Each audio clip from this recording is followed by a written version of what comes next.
Hello everybody, Angus Campbell here. Friday the 14th of August 2020. So it was probably just over 2 weeks ago when I published the last video, and there was a bit of a gap of 2 weeks before that, so only one video in the last month or so. So apologies, but have managed to squeeze in a holiday abroad in the meantime, which actually was very welcome, and it was to Croatia, which at the moment isn't on the at-risk list, so we've got away with it, and arrived back just under a week ago, and haven't got any symptoms, so all good. So back onto the stable.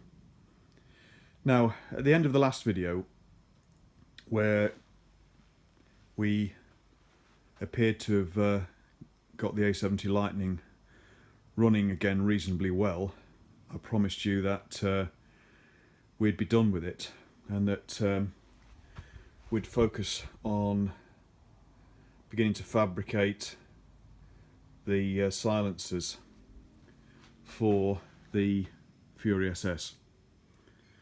Well, I lied, because we're going to carry on with the A70 Lightning, and let me explain why. So the first thing you'll notice is there's a container full of oil underneath it, and the second thing to report is that following the last video when you saw it running,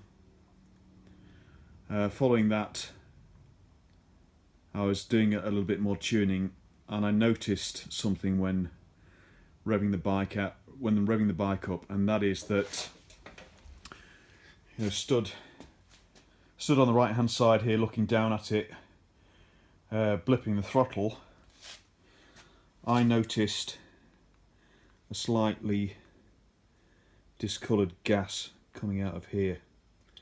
When I first noticed it, I thought it might be the exhaust headers leaking and maybe blowing it or deflecting it backwards, but on investigating it further, the head gasket's leaking round about here.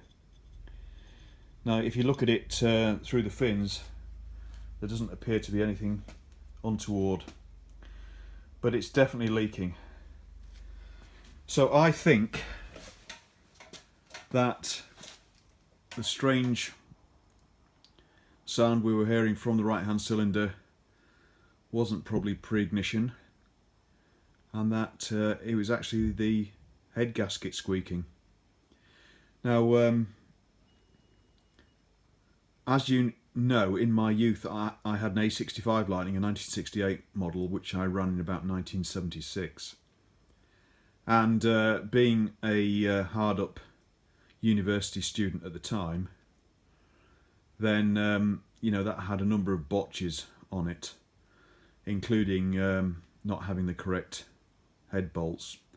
And once, when I was riding that fairly vigorously, the head gasket started to leak on that, but it was really quite a high pitched squeak, which is you know, the sound that really diagnoses a leaking head gasket, whereas, you know, on this it wasn't. But anyway, you know, going back to those that have commented upon, you know, the misdemeanors of this in the past, I think Johnny, you're one of those, then we are at the point then where, yes, it is a little more serious than we thought, and the head's going to have to come off. So that's a job. So what I've done is, I know I've got a good set of bolts for securing the head down from within the rocker box, but I've also gone and purchased some new studs for the four outer securing nuts for the head, and we'll just have to lift it and see what the problem is. it's a bit unusual for it to leak on the right hand side. I would have expected it to be maybe the head face to be slightly low in the centre between the cylinders. It may be, but anyway, what we'll need to do is probably do a bit of grinding with a sheet of glass just to see where the high and low spots are. But we did put a straight edge metal rule across the faces to check them out before we fitted this. So something's going wrong anyway, something's going on. So that's the next job to do on this. And in the meantime as well, I've been waiting for one or two other parts. So, casting your mind back to that, let's just nip over to the bench.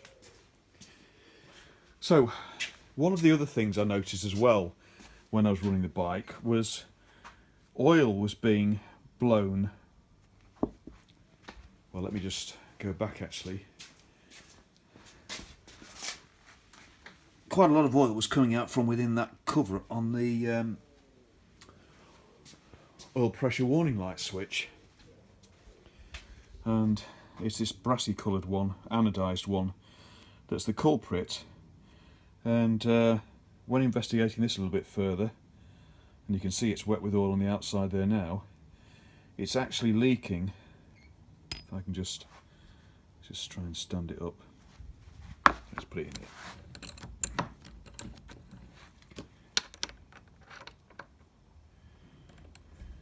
There we go. You can see there's a bit of a tang there, but it's actually leaking from that join there between, this, well, what you thought might have been composite, but it's not, and the metal outer.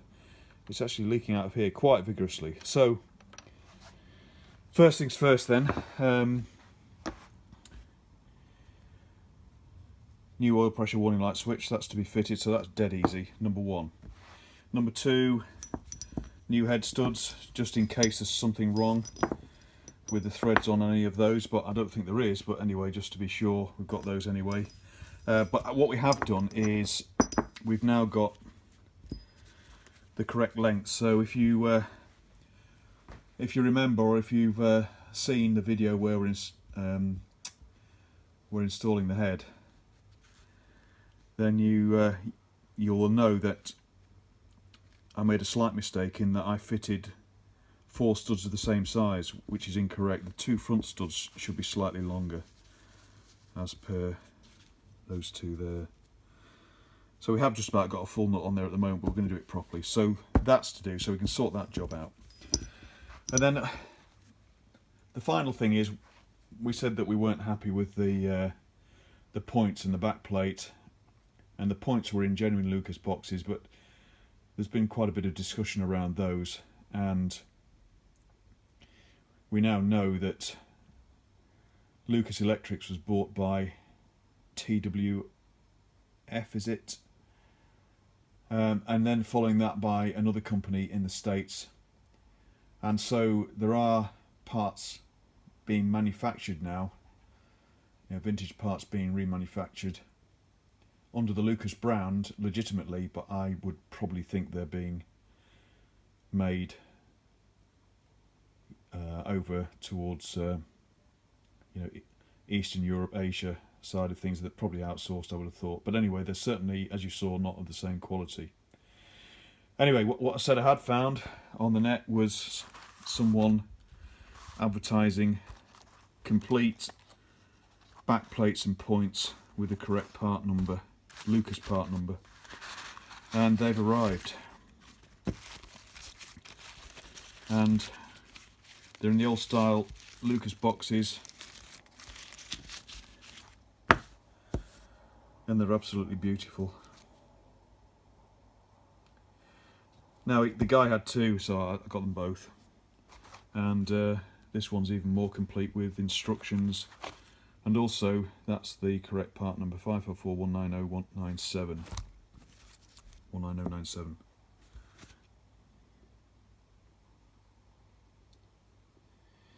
And there we are, brand spanking new, original, new old stock proper Lucas, made in England parts, from down the road from the Small Heath factory in Birmingham. I used to drive past it quite frequently when I worked in Birmingham. Can't remember the suburb that the Lucas factory was in, but it was quite distinctive from the roadside. So that's going to sort out any timing woes that we had, and there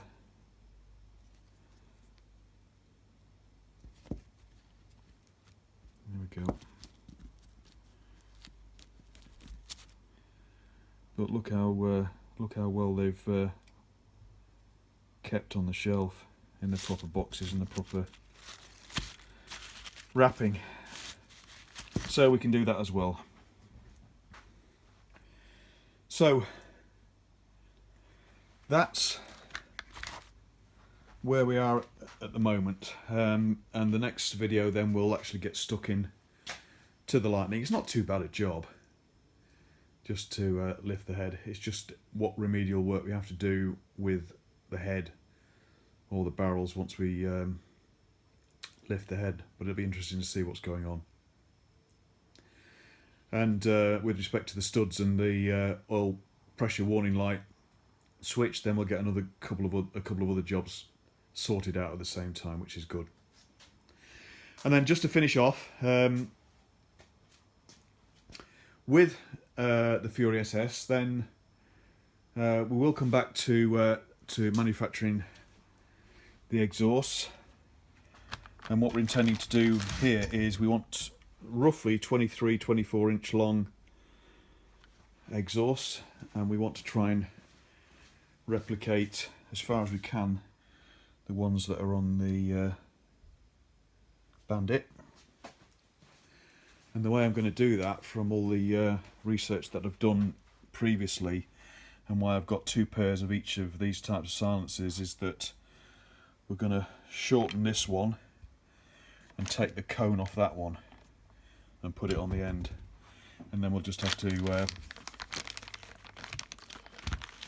reduce the diameter for the union with the pipes, because even though they provide you with a ton of spaces, they're still far too big for the small bore exhaust pipes.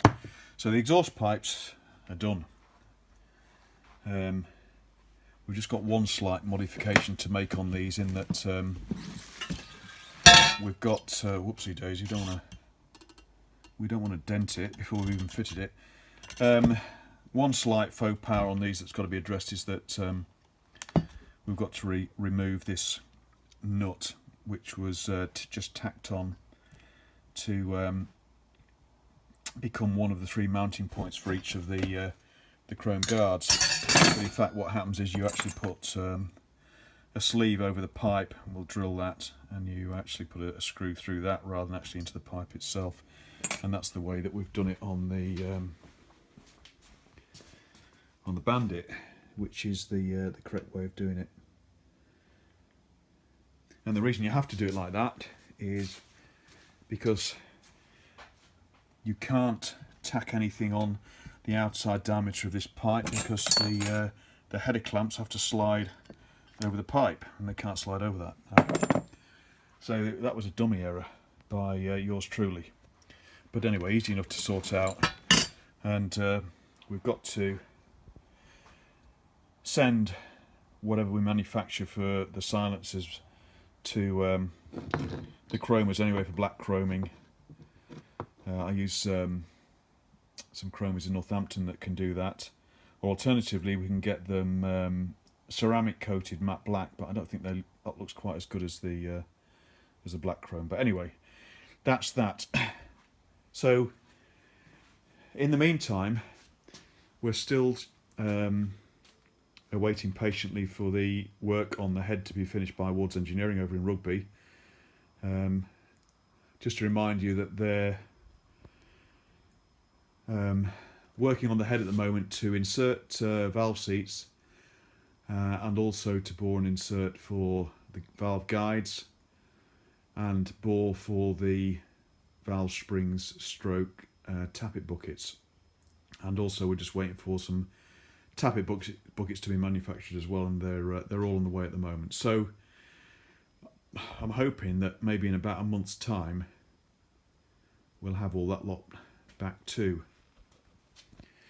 And we need to do that because at the moment the October Stafford show is on the 10th and 11th of October, and I've confirmed the stand for that show, so all this lot are going to be there, regardless of what state they're in. So hopefully we'll have the Lightning finished by then. Rocket 3's fine, I'm riding that anyway. The Bandit's fine, and that's a runner, and all been recommissioned. Obviously the Show Fury is fine, just needs a bit of bully to polish it up, and it's just what state of completion this will be in. But I don't mind if it's part complete. Then we might just take it and open up some of the cases so people can see the internals on it. So there we are. So by way of a quick update, that's 15 minutes, but at least that brings you up to date. Explains a little about what I've been up to in the meantime, and unfortunately what the investigations have revealed on the Lightning. So we'll stick on that next. So over this weekend we'll get another video done. We'll kick off the work on that Lightning. We'll try and get it stripped, and we'll see what we've got to do with it, with the head and barrel. I hope I don't have to do any work with that barrel, because it's been lined and bored for the pistons, which are balanced on that crank and are at standard. So I'll not get another barrel that's serviceable at standard, that's for sure. So we need to try and retain those barrels if we can. Right, I'll stop blabbing on now. Been a bit of a blab and no work, but set the scene anyway. Bit of a reminder, we've got the target now of October 10th and 11th, and we'll take it from there. So we'll leave it at that for now. Thanks very much for watching, everybody. Thanks for interest, comments and subscriptions, and I'll be back again soon when we strip the poor old Lightning again, but it still looks an awful lot better and in a lot better condition than when I first got it. Thanks everybody, see you again soon, cheers, bye bye.